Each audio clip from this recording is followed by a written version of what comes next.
Hey, everybody. Thanks for tuning in. Episode 6, Lucky Lotus Podcast. My name's Brijesh. My name's Jimmy. You can find us on X, Facebook, Patreon, Instagram, TikTok, Facebook. Did we say? Okay. I don't know. Truth Social. I got a memory. No, we are not on Truth Social. Okay. Blue Sky. Nope, we're not on that either. Don't follow us on there. Apple Podcasts, Spotify, hit us up. Leave us a comment, like, subscribe, hit that bell on YouTube. And we have one person commenting. I know who you are. Thank you for commenting. Yeah, we shout out to our 8% of female listeners. Yeah, Again. we know who you are. Yeah. Actually, now it's risen to 80%. Back Last at I it checked. again. Yeah, it's because we're going to have Alex Cooper on next week. Yeah. And then after that, we've booked Cameron Diaz Yes. and Candace Owens. I can't think. Meghan Markle. Meghan Markle's going to be on too. Dude, Meghan Markle.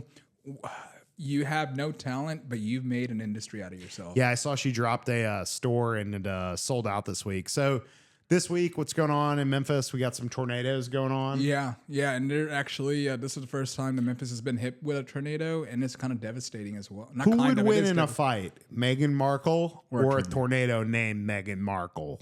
Meghan Markle, no. There's an old joke from Saturday Night Live. It's who would win in a fight, Mike Ditka or a hurricane named Mike Ditka? You know, coach of the 85 Bears. Okay. Yes. There we go. Straight over to Sport. Brijesh's head. Yes. Let's hit it with a little rusty trombone.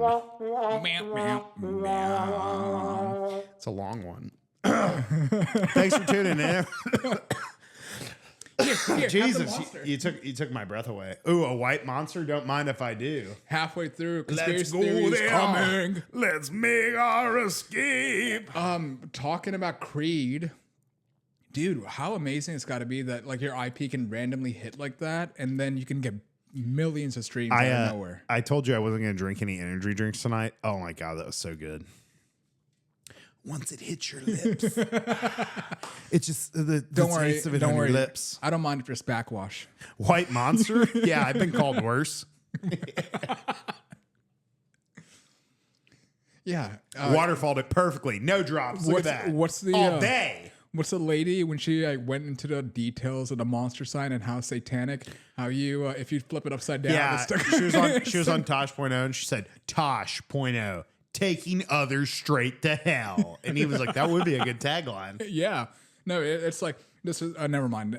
We're going to get into White Jordans is like black forces. If someone's got one, you don't want to mess with them. They've been through some stuff. Oh, yeah, dude. Way better than any drugs. Love White that. Monster. That and white Gatorade's up there with me.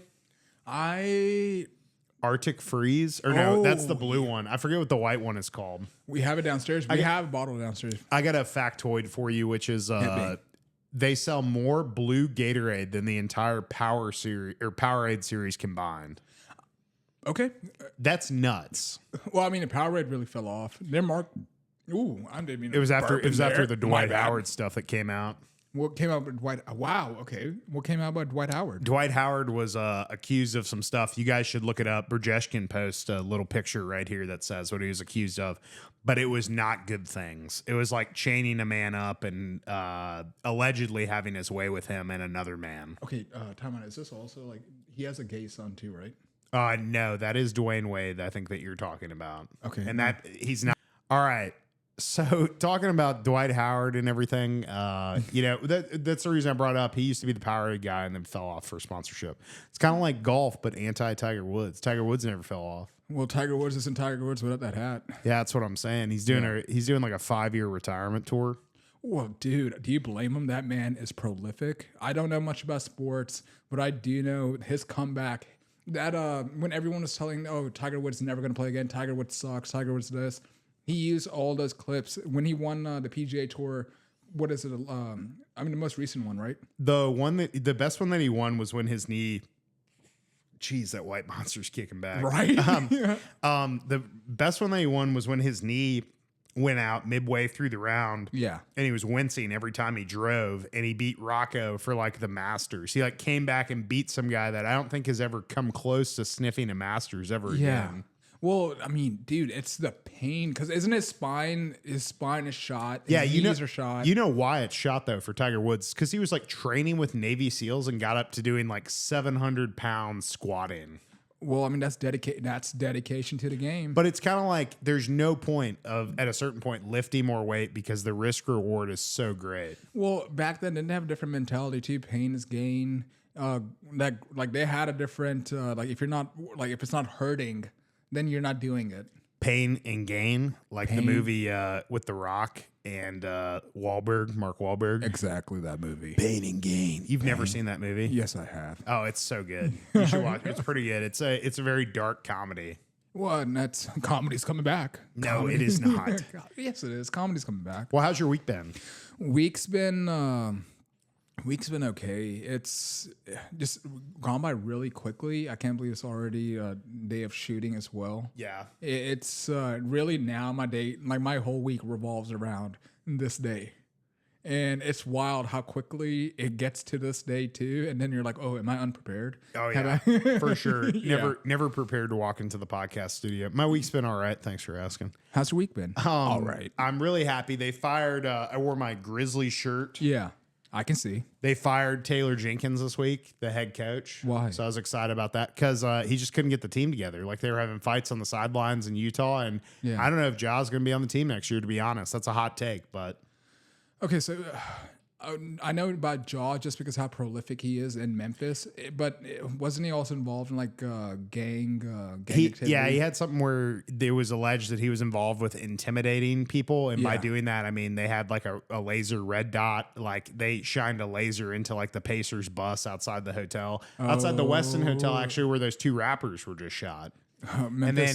He also had something where he was at that strip club and he had money all over the ground while a woman was dancing on him. And then he flashed a gun in that. And then he flashed a gun lighter. And needless to say, NBA YoungBoy needs to quit dropping albums. So every time an album comes out, Stephen A. Smith said this. Every basketball player wants to be a rapper, and every rapper wants to be a basketball player. Exactly. And then on top of it, he's being investigated this week for doing gun finger signs to a guy on the court. Like, well, this was like what 2-3 years ago when he was suspended for a while too, right? When he's like, I'll never like. He's put out a statement. I apologize for my behavior and whatever. Well, it's like an FAA ATF violation that he transported a gun on an airline without it being marked, allegedly, if it would have been tied to him, but I think it was tied to somebody else. Otherwise, he would have been big boy federal charges. Well, it's I mean, that would suck for Memphis, but at the same time, Ja Morant quit playing. That's like, that's all. Dude, he is talented. That would really suck if you couldn't like reach the pinnacle of his success, or not pinnacle of his like athletic career. I'll say this about Ja, and then we can move on. Last year, it was rumored that he would not be on the Grizzlies after this year. I don't think he's going to be on the Grizzlies after this year. And more power to him wherever he goes. I hope he does a great job. I hope everything works out for him. But I will say, if you live in Memphis and you can get in trouble with that much money, God knows what you can do in New York, Miami, LA. Yeah. How much do you want to bet? Okay, he goes to LA. I would bet that he's going to have a problem somewhere. I mean, he's a grown ass man. Like on PolyMarket, I think they take bets that says, will Ja Morant be in the league in the next 5 years, 10 years? Well, well, PolyMarket is our oracle, so. PolyMarket. Vote with your money. Look into the magic 8 ball and bet. Dude, okay. For those of you who don't know what PolyMarket is, PolyMarket, you can bet on anything. You can bet who's going to win an election. You can bet if someone's going to be alive at a certain point. Like, when's Jimmy Carter going to die? Or, like, is this person going to say this in the speech or whatever? Like, it can be anything. Yep. Over under how many times does Trump bring up tariffs in a speech? Okay, that's crazy. We can gamble on anything, right? Or how long's the national anthem? Yeah, how long is she gonna miss a word or something? Yeah, and then like when do you consider the end of it? What color is the Gatorade for the Super Bowl? That's always a fun bet. Still way more profitable than Prize Picks or any other sports gambling. Oh yeah, or Stake. For the love of God, if you run the Stake marketing company, I'm so sick of seeing your ads. They're not working. Everywhere. I will never use Stake. Quit doing Stake advertisements. Please and thank you from Lucky Lotus FM. Speaking of advertisements, I think Brijesh has got one cooking over sure there. Do. So Michael? You're tuning in to the pod. If you, like I said, if you haven't liked, subscribed, commented, let's get those views up on Apple Podcasts. I know my Apple listeners are out there. I know my Spotify listeners are out there. We got video on Spotify and video on YouTube. We do not have it on Apple. They don't support it. Apple is kind of a headache. Apple's a real fickle, you know what? Really? I'm so done with Apple Podcasts. Facebook's way easier to use. Had to pay $10 whole dollars to publish it on Apple Podcasts. Is that they really charge you $10? Yeah, and I had to put my social down. I had to put my social Why? down in case we get money from it. They know who it's going to. Probably because Knock on wood, we're getting money. We're getting money. Someone escaped paying the IRS from podcasting, and I think they didn't claim it as income. Now everyone's got to claim it as income. Dude, Spotify is the king then. I love Spotify. It's Yeah. so simple to use. Those Nords, those Swedish guys. Yeah. All right, let me tell you, Brijesh going to read this ad. Let me tell you why Spotify is an absolute scumbag company, okay? Follow me here. Okay. You know how they have the Spotify Wrap at the end of every year? Yeah. Okay. It was invented by an intern that never got any royalties from her invention. So that's one of the biggest months for Spotify because she invented it, came up with the idea, and I think they were like, all right, what do you want, a pizza party? So can't they also like artificially boost listeners or like do just about anything with any artist, or they can put you in like they can blacklist you almost? All the rappers and all the independent people talk about where it's like, you're saying you're getting streams, but we know they're all fake in like a factory. And you can see it where they have like a tripod with thousands of iPhones everywhere and they're just streaming this music. And then independent artists say like, okay, I've got 10,000 streams. Cardi B's got 6,000, but somehow she's number one on the charts because they don't want an independent artist to trend. That gives me an idea about our YouTube videos then. Yeah, listen to that, Spotify. So please push out our product since we're absolutely bashing it on our podcast. Thank you. We love you, Spotify. Speaking of, we got some Spotify ad reads. No, I'm just kidding. Here we go. We got some independent sponsors. Hit him with it, Brijesh. Here we go. Michael. I love you, Michael. Here we go. Nesta Woodworking. Tired of not having the right tools, blowing hours at Home Depot or Lowe's, only to lose a Saturday? Leave it to the pros. Michael at Nesta Woodworking can save your weekend with expert craftsmanship, specializing in custom cabinetry, built-ins, wood repairs, refinishing, custom trim, and much more. Take your design and make it a reality. Call Michael at 901-468-7955 for your next project and skip the DIY hassle. Someday is here. Great ad read. Thank you. Let's just say that right now. Yes. 10 out of 10. Sound off in the chat. All right. After that ad, we're going to move into boy bossing too close to the sun. All right. It's our boy boss moment. So for those of you first tuning into the podcast, this is something that we did this week. That is just, we got a little too close to the sun as our boy boss. Okay. So for my boy boss of the week, I was making a delivery, and as I'm going up to the house, some lady flags me across the street. And she's like, excuse me, I'm your neighbor. And I thought for a second, okay, maybe she is my neighbor, but I'm not even. Please tell me she then started to talk to you about something related to just anything with. No, don't worry. It's like I lost my car. I haven't paid and this was an elderly lady too. Oh. So it wasn't. Well, now you're stuck. This is a 10-minute thing now. Yeah. So it was like, okay, well, can you give me a ride to AT&T? And how far was AT&T? Just for shits and gigs. So I was maybe 2 minutes away from India Palace, and from India Palace, AT&T is maybe 5 minutes away. So it would have taken me maybe. It is 100% a 10-minute drive with traffic. 100% a 10-minute drive. It's the worst lights in our town. Yep.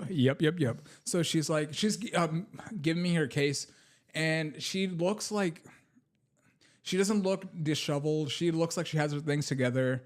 And I was like, okay, well, I'm making deliveries right now. This was my only delivery. I mean, of course, I'm not going to take this old lady. She gets in your car and she puts a gun to your head and says, drive. She starts moving her purse around and starts adjusting her bra strap. And then she's like, I got a deal for you. I do not like that. Yeah, like I'm already uncomfortable. Like, what kind of deal do you this have was really going to seduce you into taking her to the I got a deal. store. No, but it's like maybe she could see that. Like I had a visible disgust on my face. Yeah. Like you're like. So she toned it down. She toned it down.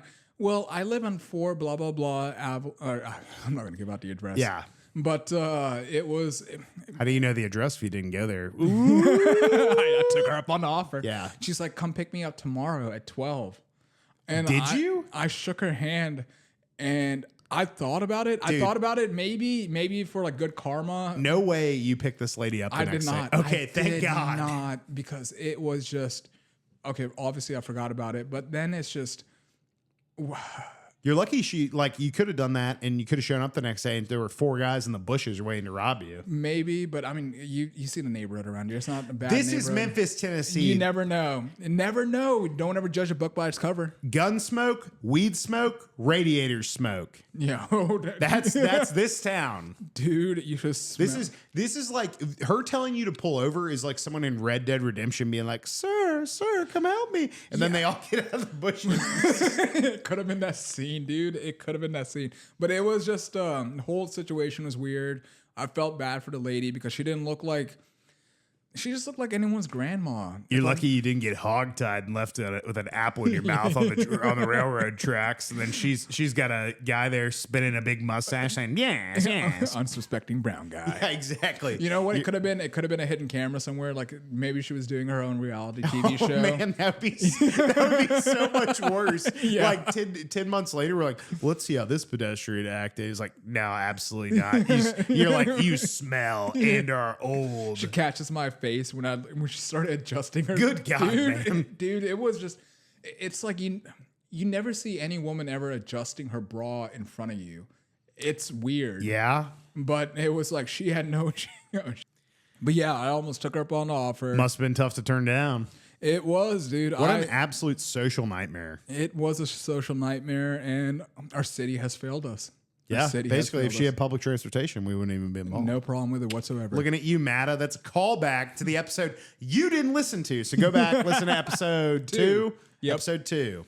Well, okay. So what was your boy boss of the week? My boy bossing moment was I bought this gum called Mastic gum. Yeah. And it's not a gum. It is just like, it's the origination of a gum. And Mastic gum is used for a bunch of stuff. And I'll get into it later in the podcast.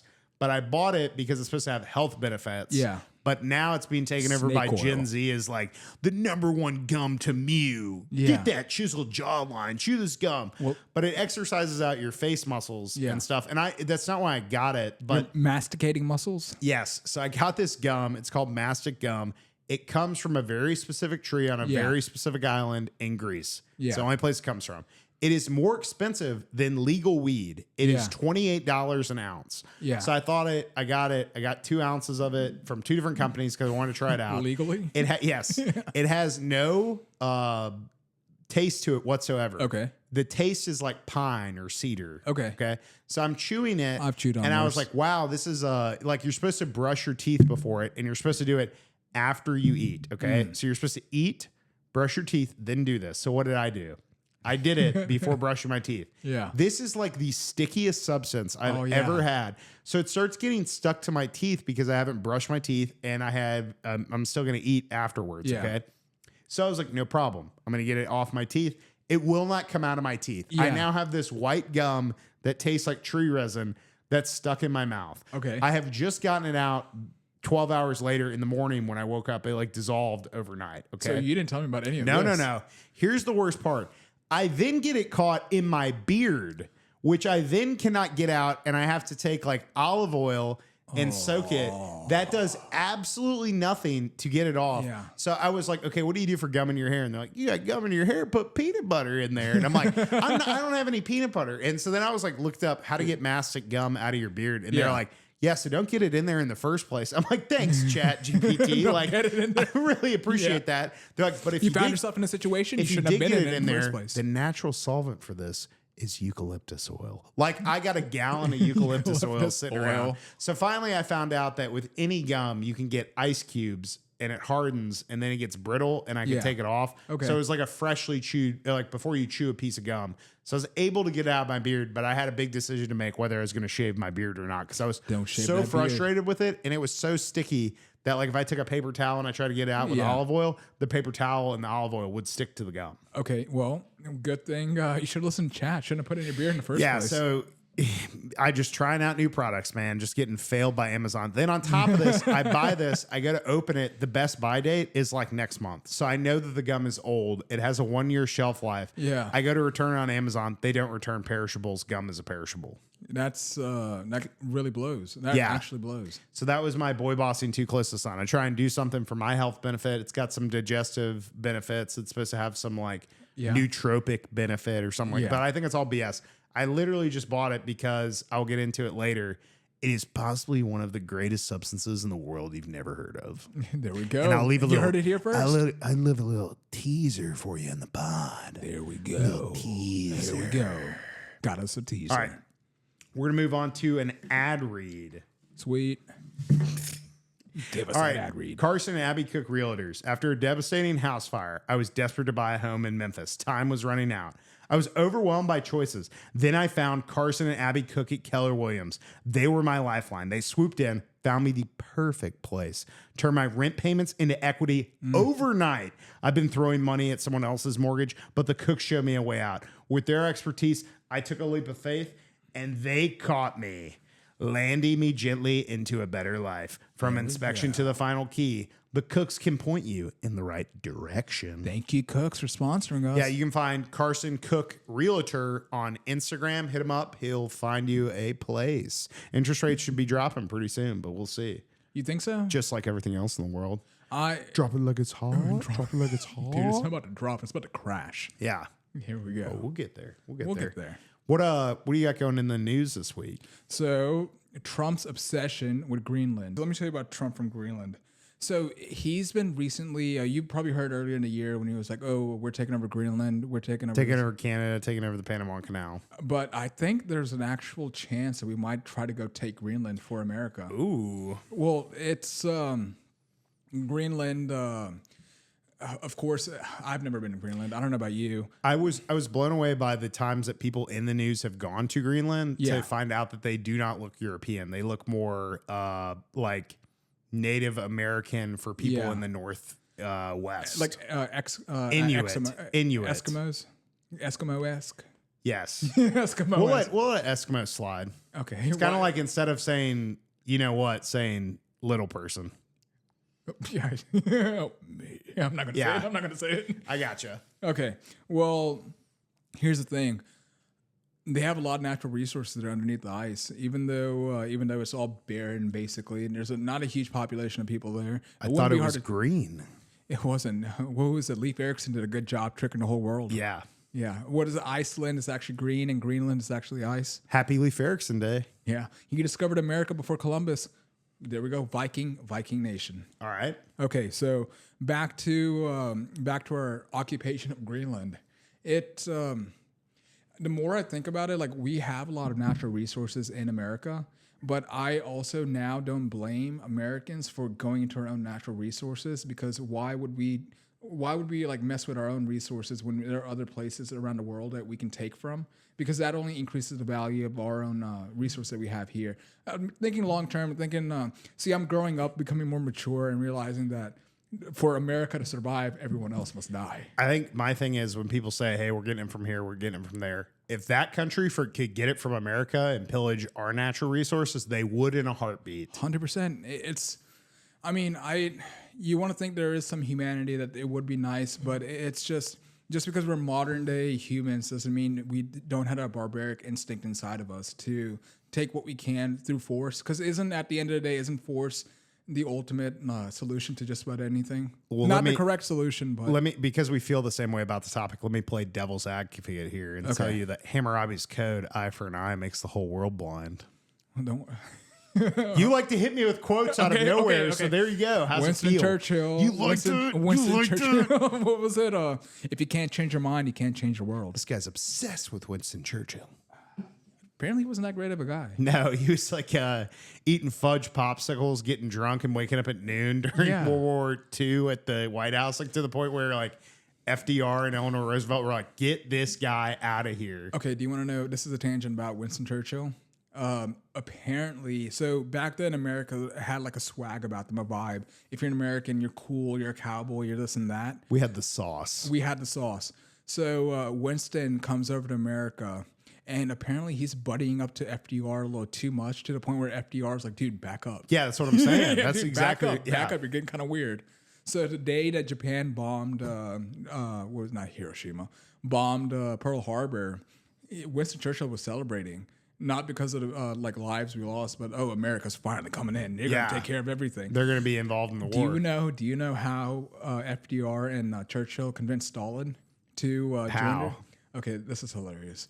So FDR walks into a room. Churchill's there too. Stalin comes in, and then immediately FDR starts talking mad shit about Winston Churchill. Just starts making fun of him for being fat, making fun of him for like being weird. And Stalin just can't stop laughing. And over this like shit talking session, Stalin's like, all right, America, you're cool. We're doing this thing. I love that for the whole point also that at any moment how did no one know he's in a wheelchair? Everyone knows that he's in a wheelchair. I think it was the bro code back then where like, I don't talk about this. I won't talk about your shit. You don't talk about mine. The original Greg Abbott just rolling around. But still, he got it done. He rolled around and rolled out a lot of good. I mean, he's solidified in America's mythology because World War II technically is the foundation of what modern America really is. Everything kind of stems from what happened after World War II. Well, getting back on the topic of Greenland, I feel like all the people that are in the G6 are ready to take over one piece of land, and they're just waiting for the other person in the G6 to take over. Like, there's a rumor that the reason that they invaded Ukraine was because China was like, money. China was like, this is going to be the year for Taiwan. And Vladimir Putin said, wow, let me think about it and I'll get back to you. And then he immediately invaded Ukraine. So that way they could not invade Taiwan, so that he would be the point of emphasis. Makes sense. I mean, our colonialism hasn't stopped just because we're in the modern day. We still need resources. And at the end of the day, if you have resources underneath your own belt, that's how much of a or like how many natural, like the worth of the natural resource in Ukraine right now is like closing like what $2-3 trillion. And if you think about it, that like if you have the power, if you have the force, why won't you take it and secure it for your own country? Forget Greenland. Can we get Cuba first? Like the U.S. You can look it up. The U.S. has tried to take over Cuba like 5 times and failed like 5 times. That's wild. And how many times did it try to go after Castro? We just need to list the things that Trump wants to go after. He wants to take over Greenland. Yeah. He wants to take over Canada, which makes sense. He probably also wants to take over Mexico, which would be great. Okay. Just nothing I say is bad. Like, no, but if you he wants to take over Panama, he wants to take over the Panama Canal. How many? We built the damn thing.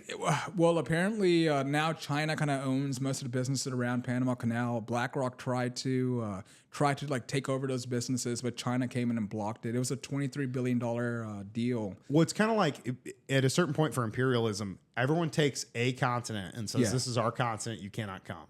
There's not a lot of American influence in Africa. There was a lot of European colonialism. Yep. Now that's been taken over by China. Yep. They're trying to do the same thing in South America that they did in Africa. Yep. And if you go on these videos and you see the people that are mining lithium or mining diamonds in Sierra Leone, they have that on there, and then they have some rich benefactor from Asia that is funding most of this. And so now they've moved into South America, and the whole thing is we don't want to take over the Panama Canal, but if they start shutting down the Panama Canal, it's the same reason we can't get all these cars that everyone says like, ooh, the Chinese Tesla is so sick. Why can't we get them? Because at no moment do we want another superpower to be like, your car's off. That's it. No, everything is a point of like a whole nation can take over like whatever product you have, and if it can become weaponized, that's a real, that's a real stick in the mud. Let's give it an air horn for imperialism. Sticking on the topic about imperialism, what do you think the future of countries is going to be?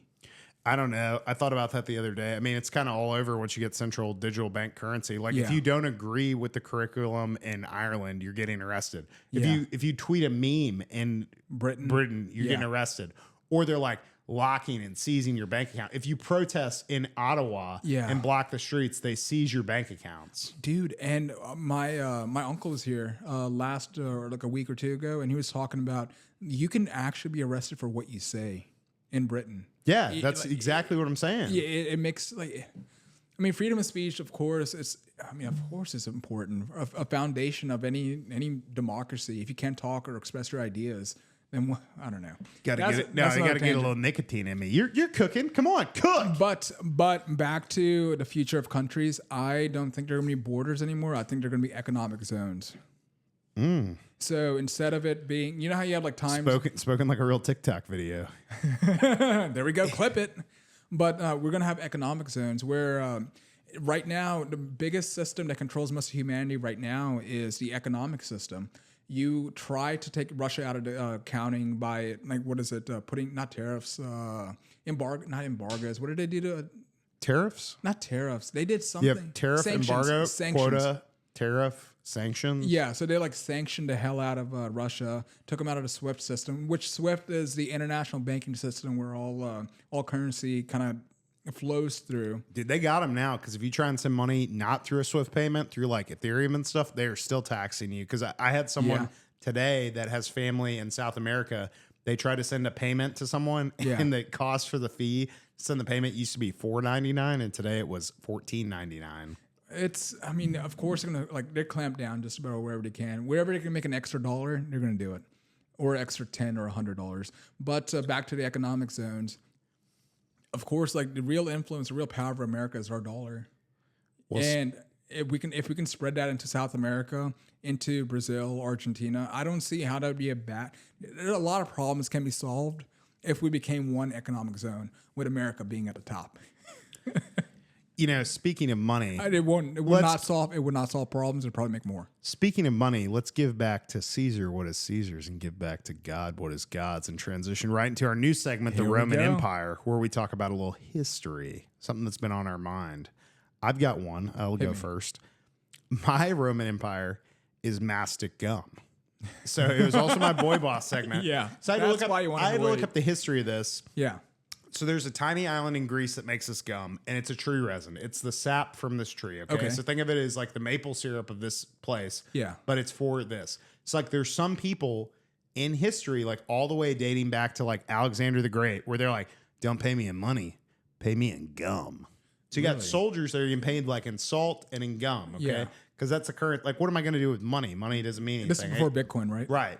Okay. Same thing though, right? Because it's Yeah. based on scarcity. Yeah. It's like I was saying, this is more expensive than a lot of things. Like this is expensive as saffron is in the world. For those of you who cook, saffron's like one of the most expensive products. And it is a distinct, amazing taste. It's amazing. And that or like dark cacao chocolate, right? You can't substitute it with something else. You know the difference between real chocolate and fake chocolate. Yep. Okay. So it is it's this area's like main export, right? Yeah. So I come to find out, like I'm reading the Wikipedia page about the history of this gum, okay? And this is how it starts, and you'll never guess how it ends, okay? So it starts, Roman soldiers getting paid with it, Greek soldiers getting paid with it. It becomes one of the chief exports of the Byzantine Empire on the Silk Road back to China and then back and forth. Yeah. It's like exchanging silk for this gum. Everyone loves this gum. So I was like, wow, how does this end? So I come to find out that the Greeks weren't originally Greek. They got sucked into the Ottoman Empire. And you don't hear about the Ottoman Empire. So like every person that takes it over goes like this. We're going to take over this area. Yeah. You guys can still have your island and make gum. We just want a piece of it. That's every person takes it over. So it goes from like Greek control to Roman control to Byzantine Empire control to the Roman Empire to the Holy Roman Empire to Charlemagne. And so then it gets to the point where it's like right before the 1700s to the 1800s, they have the Greek Revolution, right? Where Greece gets its independence back from the Ottoman Empire. Yeah. So all these people on this island are natively Greek. And previously, the Ottoman Empire was like, we're not going to mess this up. Sell your gum. We want a piece. That's it. Okay. Doing a little gum arbitrage. Like they're running the Airbnbs on this even island. though it only has a year-long shelf life of a year or something. Yes. Okay. But like old school, you can re-chew this gum like 6 times and get the same benefits out of it. Okay. Wow. It's extremely dense. It's really good. So I'm trying to figure out how this story ends. Guess how this story ends? How? The Greek Revolution, all these people are ethnically Greek on this island, and I think it's Chinos. Someone can check me on that. Yeah. Chinos. So they're all natively Greek, and they say, well, we want to be Greek. We don't want to be part of the Ottoman Empire. We're not going to be ruled by them. Yeah. So they decide they're going to declare independence. Guess what the Ottoman Empire's response is? What? To go to this island and slaughter 10,000 people. And they still have the skulls of the people that were slaughtered. Yeah. And it's called like the Islands Massacre. Yeah. In history. So I was like, that's intense. Well, how does this end? Very like intense. they kill and like murder and assault all the women on the island, all the crops, everything. They leave the trees. You can still make the gum today. Okay. They could have like salted it like Carthage with the Roman Empire. All right. Yeah. So then I said, well, how does this end? It was the single thing that triggered the Greek independence for them to raise men and capital and be like, you're just going to sit on your ass and not jump into the fight for this Greek empire. Do you remember what they did on this island where they make mastic gum? Yeah. And that is, it's goes back to the point. It made Greek independent and it gave Greece its independence again. And now you're chewing on it. Mastic gum. So you can mew. Yeah, exactly. Now Gen Z people can say they mew. But that's a history of mastic gum. Which it's back to the economic zones that we're talking about and the resources that we have. If they're willing to like slaughter 10,000 people over pine sap, imagine what they're willing to do for water or now lithium or any rare earth minerals that we have. But it's not about that. It's about the disobedience against the Ottoman Empire. Well, screw them. What's your Roman Empire this week? So my Roman Empire, and it's about Hannibal Barka. So Hannibal Barka, he was a prince of Carthage. So back then, now like how we have Russia and China and like America, all like hegemons that are fighting each other for control. Back then, it was Rome and Carthage. They were both Mediterranean empires, and Carthage was, if not equivalent to, better than Rome in their society. They could have. So our Western canon is made up of like Roman, Greek, like philosophy and law. It could have been Carthage could have taken over all of Europe if Hannibal Barca had won and defeated Rome, which is a really, what is it? It's a steep what's the undertaking? Undertaking for any individual, especially someone who's of North African descent. Who, that is your enemy. The way he didn't take his own army, his army wouldn't go with him either. He took his brother, took elephants from that region, crossed over the Mediterranean, went into Spain and all the local villages. So back then, whatever the villages were, like not Vikings. I can't even say Druids, but Europe was not what Europe is now. So I did a history project in the 8th grade about this. So I'm going to fact check you and fill in some blanks. He's in Carthage. They're known as a great naval power. If they're going to attack the Roman Empire, what are they going to do? They're going to come by sea through the boot of Italy. Okay. So what does he do? They'll never expect an attack for the north. Circumvents all of that. Leads these elephants through the Alps. Yes. Up the Alps and down the Alps. And they have they started with 40 elephants and only 18 made it through or something like that. Which still is amazing because you don't have any modern weather equipment for your men or for yourself. He is best known for his war of attrition. And what he did in the Alps was basically everyone's frozen over, but still you're taking on the army. That's the first the first greatest thing about any great leader. He convinced these local villagers to join his forces and convince them to come along with him and his elephants and take Rome through the Alps, which by itself is a steep, you have to be very charismatic, which he was. So they get over the Alps and they descend into Rome. And in one day, they killed more people that died in the entire Civil War in America. Yeah, it was a massacre. But the strategy, you're down.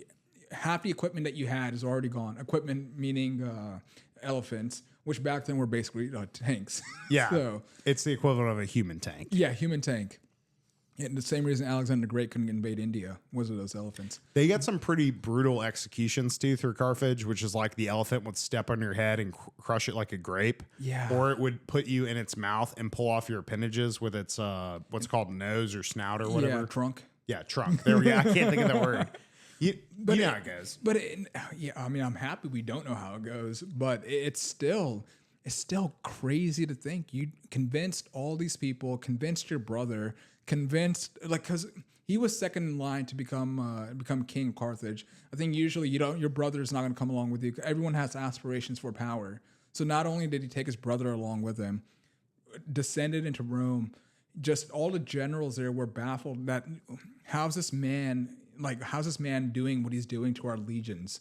And instead of continuing to fight, the Roman generals, they said, you know what, screw it. If Hannibal is here, no one's defending Carthage. And they attacked Carthage. And that's where the story of Carthage, what is it called? A Carthaginian victory is basically decimating the entire land history.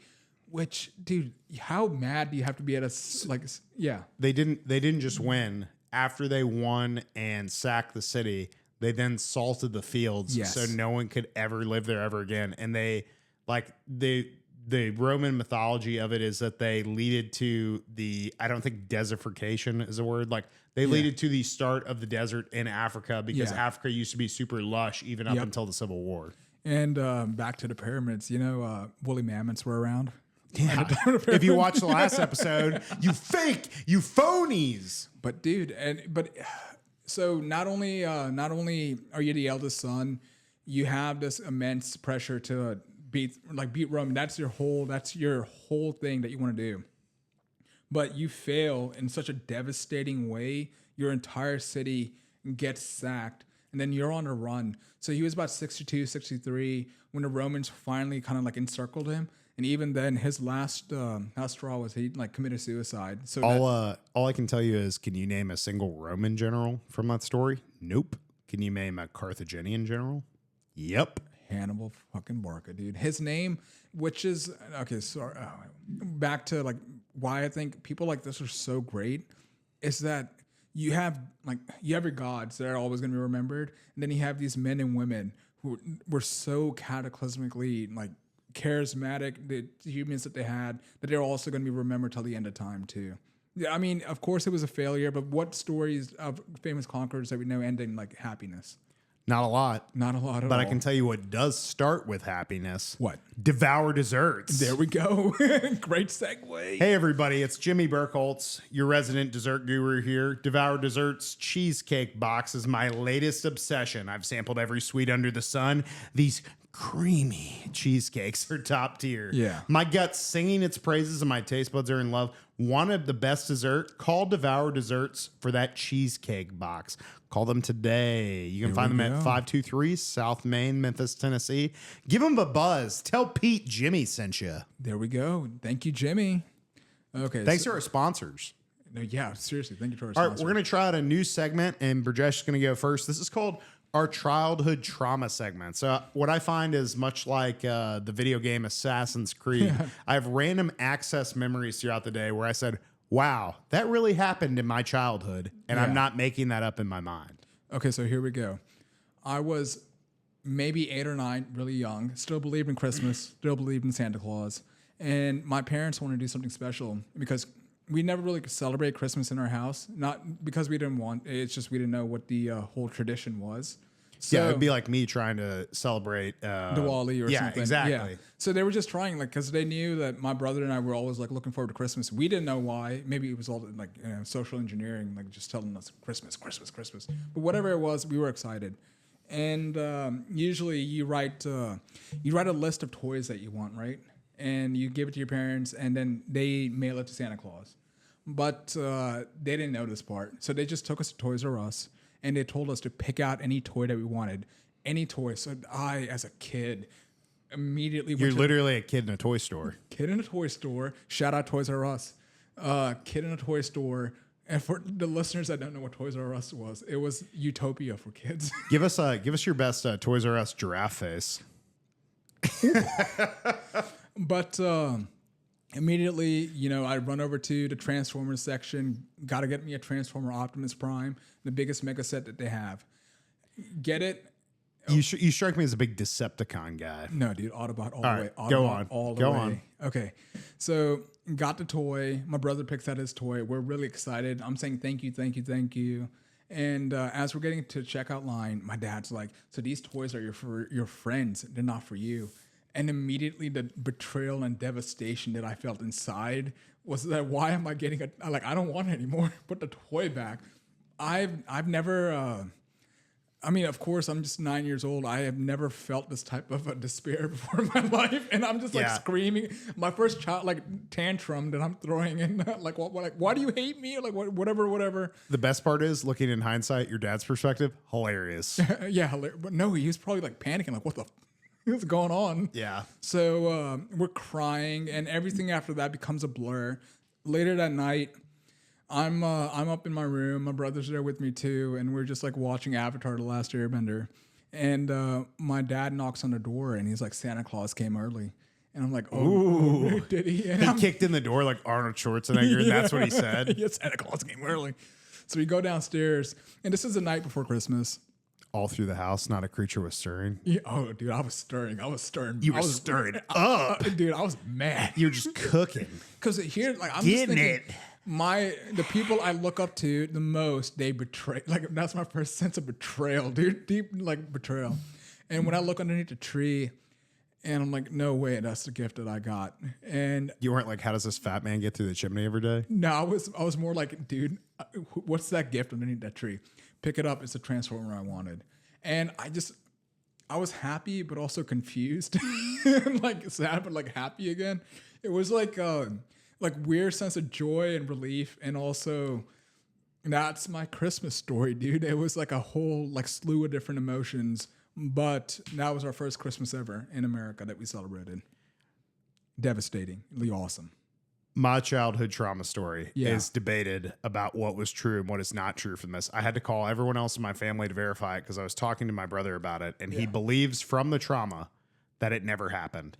So I was like, okay, well, I'm going to tell you it did happen. I called someone in our family and was like, yes, that did happen. So I grew up on 8.5 acres, and I grew up with a lot of, my dad had more money than he knew what to do with and did not expect to live as long as he lived. Yeah. So like at a certain point, he's just thinking like a usual day in my dad's life would be like, I think I'm going to buy like 8 peacocks today. So like on this property, we have peacocks, emus, doves, chickens. Yeah. Like all this crazy stuff. Like we're a farm. Yeah. But like no one's helping my dad. He doesn't ask us to help. It's like his thing. So he decides that one day it would be great to put up posts around a pond that we have on our property and get 8 potbelly pigs, which breed like rats. So in a short course of a time, we have about 40 potbelly pigs in an area that should be for about 2 potbelly pigs. Yeah. Okay. These are Vietnamese potbelly pigs. Yeah. They will go and burrow into the ground and just leave like just their head out like that. And that's how they get cool in the summer. Yeah. So it gets really hot in Memphis. So we have all these huge hills that were not there around our pond and stuff. Yeah. You can't drive over there. You've got to go like pursue them on foot and stuff. So eventually there's a thunderstorm just like there was in Memphis recently. And like a tree falls and the gate's broken. Well, guess what happens? All the pigs get out. What do? If you've ever seen a pig, the first thing it does is just starts eating. It just eats whatever's in its way. Okay. So it's like our grass that was over there. It would eat our grass. We'd let them go to the other side. They'd eat the grass. The grass would go back. Yeah. Natural cycle of life. Yeah. Nope. They go straight across the street and eat about like $13,000 of landscaping that our new neighbors have just put in. Oh my God. So my God. Our neighbor comes over and is like, hey, it's not a big deal. You just owe me $13,000. That's a big deal, dude. Especially back then. My dad, I'm like, wow, that sucks for my dad. I have no concept of money at the time. Yeah. I'm 8. I think my brother is 4 years older than me, so he might have been 12. Yeah. So to a certain point, my dad's like, we got to start selling them and stuff. So he goes to sell them and people show up and they're like, I want that one. And he's like, well, there's the gate. Go grab them. And they're lightning quick. So we had 2 guys show up one time. Yeah. They put them in the back of a Cadillac Coupe Eldorado, which is like a low sedan. And they're like, well, we're going to grab another one. They're very wiry guys. So they go and get it. By the time they get back, the pig has eaten half of the leather interior of their Cadillac Eldorado. Okay. That you have, dude. Okay. The remaining 9 pigs that are left at this point, after we've sold off a bunch of them and people have caught them and whatnot, gets taken by a man who lives in Alligator, Mississippi, that has just in bib overalls, no shoes, and like wrestles these pigs and like almost drowns them into submission into our pond. Yeah. I've never seen anything like it. Most disgusting guy I've ever seen in my life. Okay. Wasn't and inspiring well, whatsoever? we said, what are you going to do with this? And he showed up in like a deuce, like a big army truck. And he was like, well, I'm going to feed him my alligators. Of course. Guy from Alligator, Mississippi. Got alligators. Okay. Same mindset as your dad. We got 1 pig left and we're like, we're just going to keep this 1 pig. It can't breed with anything. Yeah. So this pig gets out, goes for the exact same landscaping. Like months later, our neighbor's pissed. My dad's pissed. My dad says that's it. Goes into our house and comes out with a rifle. Yeah. And I was like, oh my God, is he going to shoot this pig? I'm here. My brother's 20 feet away. My dad's like 60 yards away. This pig is running. It's running towards my dad to attack my dad. My dad shoots it and JFK blows the head off this pig. Like there a is pink mist, yes, everything. and there's brain matter everywhere. Oh and my he God. goes inside and starts washing off like the gunpowder Yeah. because you can't discharge a firearm in our county, like in the limits of like the road and stuff. And he just looks at me and has to make a decision between me and my brother. And he says, Jesus, Jonathan, get a trash bag. Like that. I'm standing there with a red Power Ranger going, oh my God, did that just happen? First time I've ever seen something die in my life. And very traumatically too. Oh yeah. And it was so traumatic. My brother says this story does not exist. And everyone else in our family was like, yes, that did happen. Well, yeah, dude, at 12 years old, at 8 years old, you're seeing pink mist. That's way more traumatic. There was this pig just rolling by the book suppository. Were you Then friends with pigs? my dad comes out, Lee Harvey Oswald. No, they were named like Pig 1, Pig 2. It wasn't like a dog or something. We didn't have names for them. But still, like when you're kids, I mean, you have a natural affinity for animals regardless. I was to the point where I hadn't lost my innocence yet. So like I still look back on the story fondly because it's one of my favorite memories. And I go to tell people this at like my work, school, whatever. Yeah. And people are like, dude, that's not a real story. I was like, yes, that is my story. That was an average Saturday at my household. Immediately after he grew about 4 feet, grew a beard. My heart became a man. grew 3 inches that day. Yeah, started paying taxes immediately. Yeah, so our neighbor was like, y'all still get those pigs? And my dad would be like, nope. That's all he would say when we'd see him on the roads. Yep. So Well, that's a good story. That's a good story. Like, at least your neighbor, he seems chill. He sounded chill. I think we've got it. No, they were not chill. I hate them. They suck. If you're watching this, you suck. Okay. So this has been our segment, Childhood Trauma. So if you got a childhood trauma, drop it in the comments, like, subscribe. Shout We're out going to in the move into chat. our final ad read. Then we're going to hit 6 big beers and we're going to wrap this up. Call WCWS, law firm today. Our expert attorneys are here to make the process smooth and stress-free with services like settling estates, managing wills, resolving disputes, handling trusts, and guiding you through every legal detail. Based right here in the heart of Memphis, we're your local probate pros. Reach us at 901-523-1844 or visit WCWSlaw.com now. All right, let's get a round of applause for our sponsors. There we go. Side tangent. When you were a kid and they asked you to read in class, did you hate it? No, I actually loved it. But there was a few times where I just like would do like voices and stuff and it'd crack everybody up and I just wouldn't read. Dude, They'd say you couldn't read anymore. I would always read too fast or like miss a word and then go back and reread it Yeah, again. if you do a crappy job, they ask you to stop reading. Yeah. Stop asking. like, Stop picking on The you. worst was popcorn reading, so you had to know where you were at. Oh, yes. Yeah. Childhood trauma. You know, right there. goes good with popcorn, don't you? What? 6 big beers. Okay, here we go. All right. So those of you turning in for the first time, 6 big beers are the reasons someone's not having a good week and they need 6 big beers. I'm going to toss it over to my co-host, Brijesh. Okay. So for me, it's going to be Nancy Pelosi because it's timeless. Uh-oh. So here we go. Hit him with the 6 big beers. Beer number 6. Beer number 6. Nancy Pelosi is so loaded, she thinks food stamps is just the name of her yacht. Dude, she's stacking cash like a mob boss while the rest of us are eating ramen. She needs 6 big beers just to wash down the taste of all that insider trading dough she's gargling every night. That was pretty good. Good. Okay. Beer number 5. Number 5 reason that Nancy Pelosi needs a beer this week. Yo, this chick runs Congress like a blackout drunk aunt, crashing a bar mitzvah, slurring through votes, swinging her gavel like it's a pool cue. She's pounding 6 big beers because that's the only way she can forget she's been screwing us since the Carter administration. Oh my God. Okay. Okay. All right. Okay. Number 4 reason that Nancy Pelosi needs a beer. Number 4. Here we go. Pelosi's got this creepy Stepford. What the? Okay. Stepford wife? Yeah. Beer number 4. Beer number 4. Why Nancy Pelosi needs a beer this week. Pelosi's got this creepy Stepford wife grin.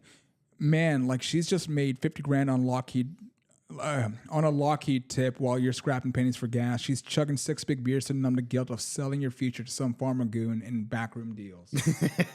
That was pretty good. Okay. It ended a lot better than it started. 100%. The number 2 reason Nancy Pelosi needs a beer. She's so old, she's probably arm wrestled Abe Lincoln for the 13th Amendment. Bro, just a fossil and pearls smelling like a gin and regret.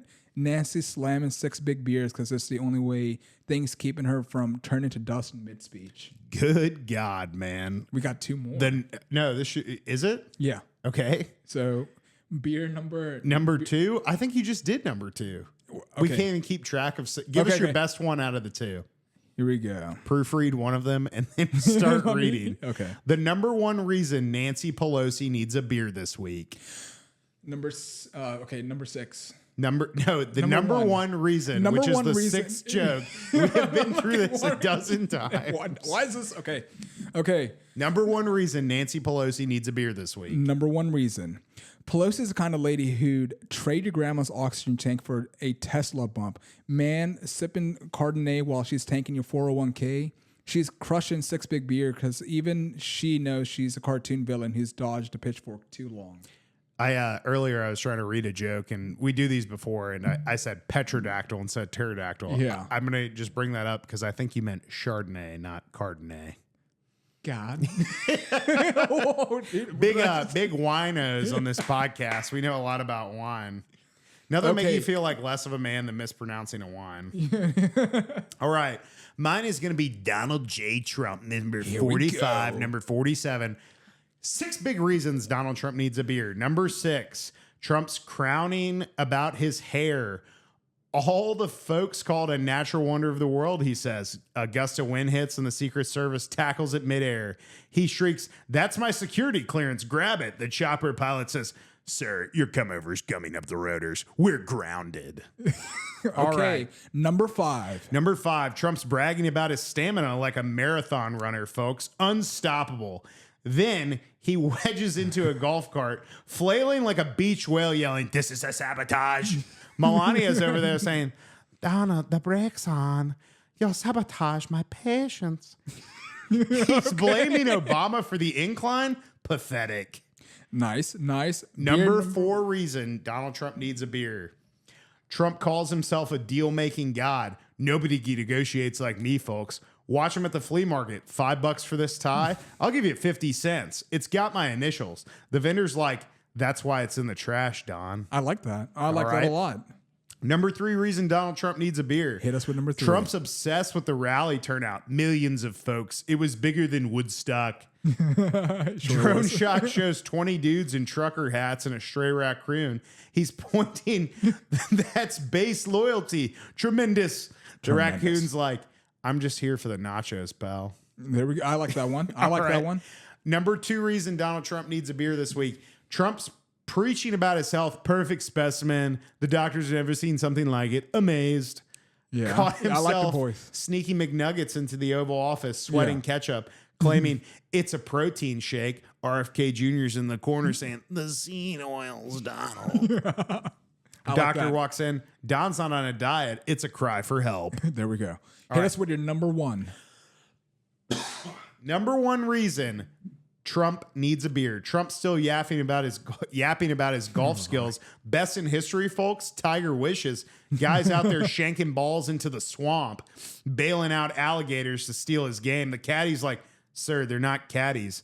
They're lunch." He's calling it a hole-in-one anyway. Delusional much? Okay, I like that one. I like that one the most. So that has been 6 big reasons Donald Trump and Nancy Pelosi might be splitting beers this week. 100% they are. You think they've ever sat down for drinks? Yes, they have. They Yeah, probably have. absolutely. No way they haven't. Nancy knows how to play ball. She knows how to play ball. It's crazy to me that he also is friends with everybody and now he's not friends with anybody. I think that could be just appearances, but I think those friendships run deep. What's your favorite time of sandwich?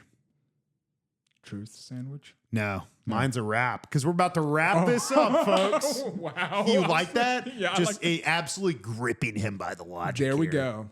All right, everybody. This has been episode 6 Lucky Lotus podcast. Where can they find us, Brijesh? They can find us on Facebook, Instagram, X, TikTok, and Patreon. Listen, like, subscribe, comment, hit that bell on YouTube, subscribe to us on Spotify, Apple Podcasts. Drop us some comments, folks. We'll read the best comments out loud, not about my Tari Long shout out, Austin. Thank y'all for tuning in. All right, everybody. Have a good one. Bye. Okay, that was actually good.